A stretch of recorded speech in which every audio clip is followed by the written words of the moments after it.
रामायण कथा का अगला भाग, जो वनवास के तीसरे खंड अरण्यकांड की शुरुआत है, यहाँ प्रस्तुत है। यह भाग राम, सीता और लक्ष्मण के घने दंडकारण्य वन में प्रवेश और वहां के प्रारंभिक अनुभवों की कहानी कहता है। रामायण कथा भाग 9, दंडकारण्य में प्रवेश और ऋषियों की रक्षा का संकल्प। नमस्कार। रामायण की इस ज्ञानवर्धक कथा यात्रा के 9वें भाग में आपका स्वागत है।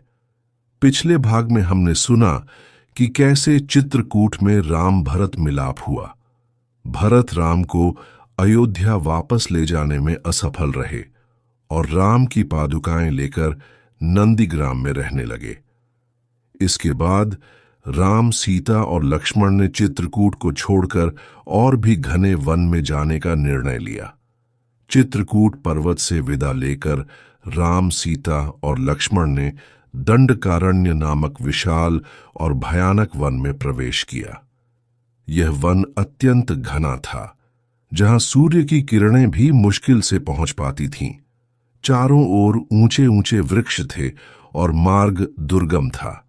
यह वन अनेक हिंसक पशुओं और भयानक राक्षसों का निवास स्थान था।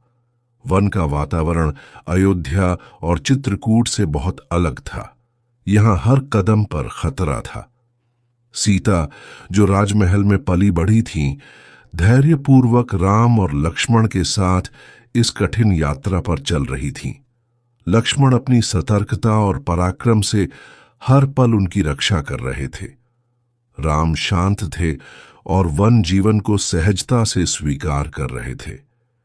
जैसे जैसे वे वन में गहरे उतरते गए, उनका सामना अनेक आश्रमों से हुआ। इन आश्रमों में अनेक पवित्र आर्षि मुनि निवास करते थे, जो वर्षों से यहाँ तपस्या कर रहे थे। राम, सीता और लक्ष्मण प्रत्येक आश्रम में जाते, आर्षियों के दर्शन करते और उनका आशीर्वाद लेते।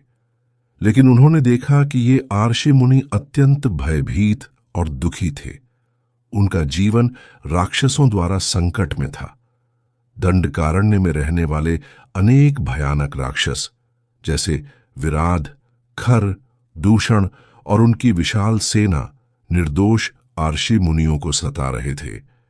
वे ऋषियों की तपस्या भंग करते, उन्हें मार डालते और उनका रक्त पी जाते। ऋषियों के आश्रम उजाड़ दिए गए थे। अपनी तपस्या और अहिंसा के कारण आर्षि स्वयं राक्षसों का संहार नहीं कर सकते थे। वे अपनी रक्षा के लिए किसी शक्ति की प्रतीक्षा कर रहे थे। जब उन्होंने राम, लक्ष्मण और सीता को देखा, विशेषकर राम के तेजस्वी और पराक्रमी स्वरूप को, तो उनमें आशा जगी। अनेक ऋषियों से मिलने और उनकी दुर्दशा जानने के बाद राम का हृदय करुणा से भर गया। उन्होंने आर्षि मुनियों को आश्वासन दिया। उन्होंने सभी आर्षियों के सामने एक सोलेम प्लेज, दृढ़ संकल्प लिया।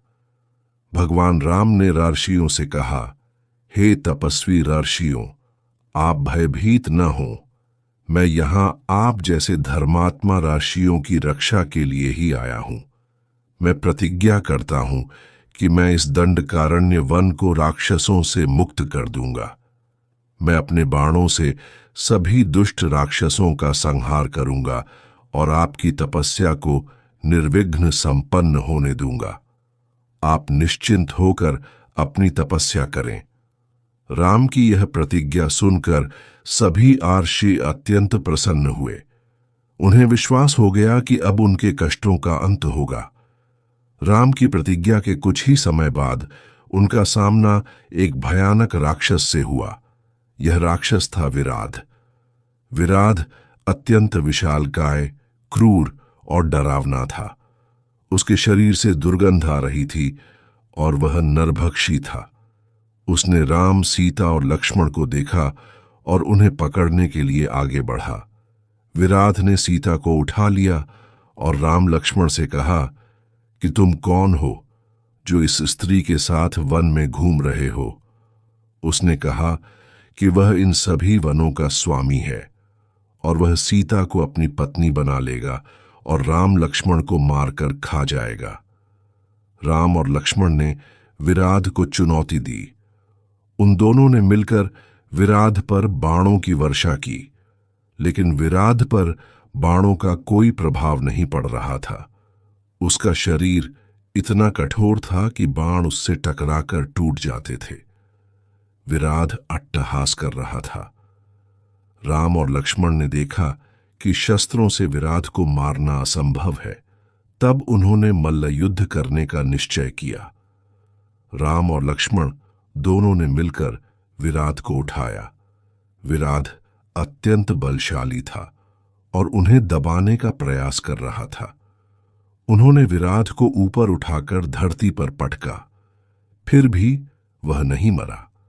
तब राम ने लक्ष्मण से कहा कि इस राक्षस को जीवित गाड़ना ही होगा, क्योंकि इसे ब्रह्मा से ऐसा वरदान मिला है कि कोई शस्त्र इसे मार नहीं सकता। राम और लक्ष्मण ने मिलकर एक बड़ा गड्ढा खोदा। उन्होंने विराध को उस गड्ढे में धकेला और उसे जीवित ही मिट्टी से ढक दिया। जैसे ही विराध को गाढ़ा गया, उसके शरीर से एक अद्भुत ज्योति प्रकट हुई और एक सुंदर गंधर्व, पहले तुम्बरु नाम का एक गंधर्व था, लेकिन कुबेर के श्राप के कारण राक्षस बन गया था। उसे श्राप से मुक्ति तभी मिलनी थी जब भगवान राम उसे मारेंगे। उसने राम को धन्यवाद दिया कि उन्होंने उसे राक्षस योनि से मुक्ति दिलाई। यह कहकर वह गंधर्व अपने लोक चला गया। विराध के वध के बाद राम, सीता और लक्ष्मण ने अपनी यात्रा जारी रखी। वे आगे बढ़ते हुए महर्षि शरभंग के आश्रम पहुंचे। उन्होंने देखा कि महर्षि शरभंग अग्नि प्रज्वलित कर रहे हैं और उनके सामने स्वयं देवराज इंद्र उपस्थित हैं। इंद्र राम से मिलना चाहते थे, लेकिन शरभंग ने कहा कि राम आ गए हैं और इंद्र को अब चले जाना चाहिए। इंद्र देवराम को देखकर चले गए।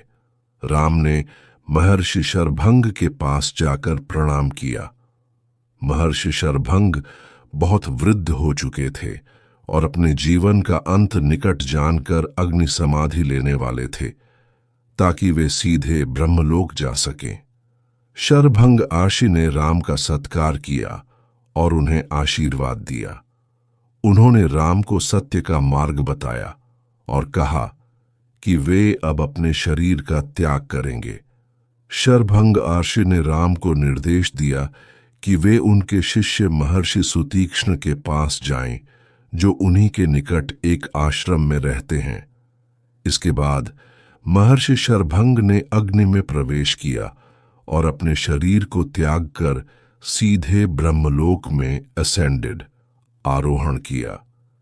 राम, सीता और लक्ष्मण ने इस अद्भुत दृश्य को देखा। महर्षि शरभंग के आदेशानुसार राम, सीता और लक्ष्मण महर्षि सुतीक्ष्ण के आश्रम की ओर बढ़े। महर्षि सुतीक्ष्ण शरभंग के परम प्रिय शिष्य थे और अत्यंत ज्ञानी थे। महर्षि सुतीक्ष्ण ने राम, सीता और लक्ष्मण का अत्यंत प्रेम पूर्वक स्वागत किया। वे राम को देखकर बहुत प्रसन्न हुए। उन्होंने राम की स्तुति की और कहा कि वे जानते थे कि राम ही भगवान हैं और उनके आश्रम में आगमन का बेसब्री से प्रतीक्षा कर रहे थे। राम, सीता और लक्ष्मण ने कुछ समय महर्षि सुतीक्ष्ण के आश्रम में व्यतीत किया। महर्षि सुतीक्ष्ण ने राम को दंडकारण्य वन में रहने वाले अन्य महान आर्षि मुनियों के विषय में बताया, जैसे अगस्त्य मुनि और उनके भाई। उन्होंने राम से आग्रह किया कि वे उन सभी अर्षियों के आश्रमों में जाएं और उनके दर्शन करें। राम ने महर्षि सुतीक्ष्ण का परामर्श स्वीकार किया और अन्य अर्षियों के दर्शन के लिए आगे यात्रा करने का निश्चय किया। यह था रामायण कथा का 9वां भाग।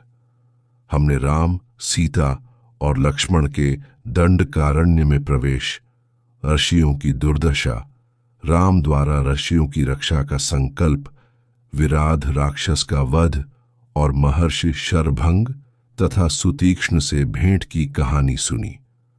अगले भाग में हम देखेंगे कि राम, सीता और लक्ष्मण कैसे दंडकारण्य के अन्य महान ऋषियों के आश्रमों में जाते हैं, विशेषकर अगस्त्य मुनि के आश्रम में, और कैसे उन्हें अगस्त्य मुनि से कुछ महत्वपूर्ण वस्तुएं और निर्देश प्राप्त होते हैं जो उनके वनवास में आगे चलकर अत्यंत काम आते हैं।